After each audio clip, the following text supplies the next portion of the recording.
Halo, salam sejahtera. Perkenalkan, saya Oki Liliani.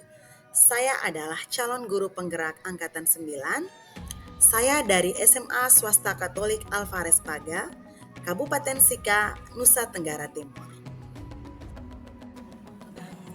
Pada kesempatan kali ini, saya akan memaparkan tentang kesimpulan dan refleksi pemikiran Ki Hajar Dewantara terkait modul 1.1 tentang koneksi antar materi.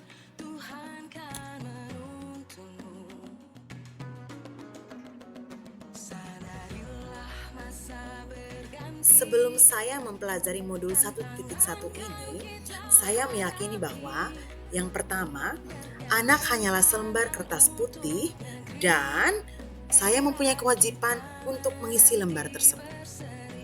Lalu yang kedua, guru adalah sumber pengetahuan dan kebenaran.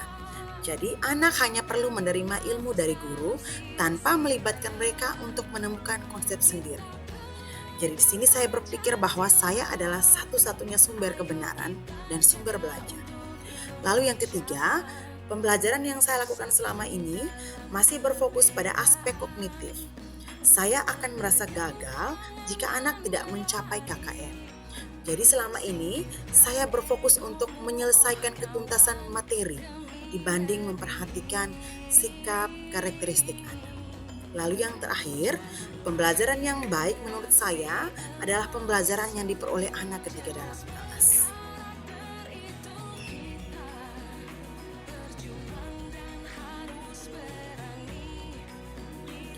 Akan tetapi, setelah saya mempelajari modul 1.1 tentang pemikiran Ki Hajar Dewantara, saya menyadari bahwa apa yang saya pikirkan dan saya lakukan selama ini adalah tidaklah tepat. Ternyata, anak adalah kertas yang penuh coretan samar atau buram sejak lahir. Jadi anak bukan dilahirkan bagai kertas putih.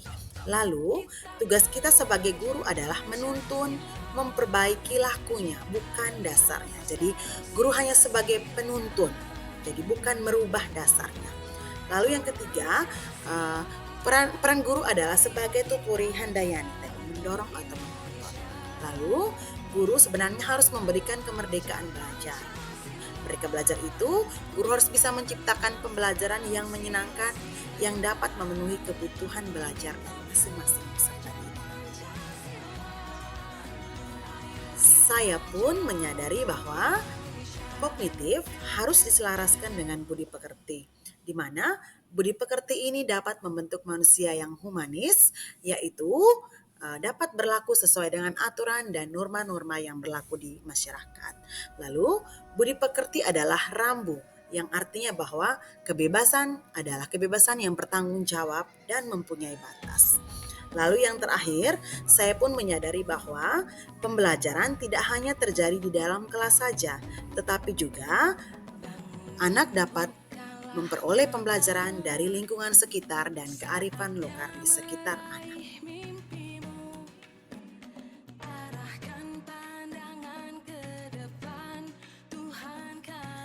Hal yang akan segera saya lakukan adalah yang pertama, saya akan melakukan pembiasaan untuk berbudi pekerti yang baik. Dengan cara saya akan menuntun anak untuk memperbaiki sikap dan tingkah lakunya yang sekiranya selama ini belum terlalu baik. Lalu yang kedua, saya akan merancang pembelajaran yang interaktif dan menyenangkan yang dapat melibatkan murid sesuai dengan student center. Lalu yang ketiga, saya akan menerapkan pembelajaran abad 21, yaitu di mana anak dapat berpikir kritis, kreatif, komunikatif, dan kolaboratif.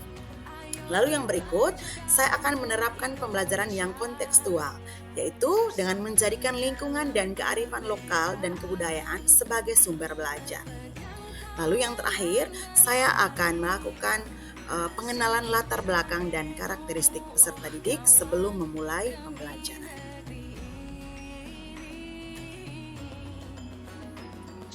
Demikian kesimpulan dan refleksi saya terkait pemikiran Ki Hajar Dewantara. Akhir kata, semoga video ini dapat bermanfaat bagi Bapak Ibu pejuang pendidikan. Salam guru penggerak, tergerak, bergerak, dan menggerakkan.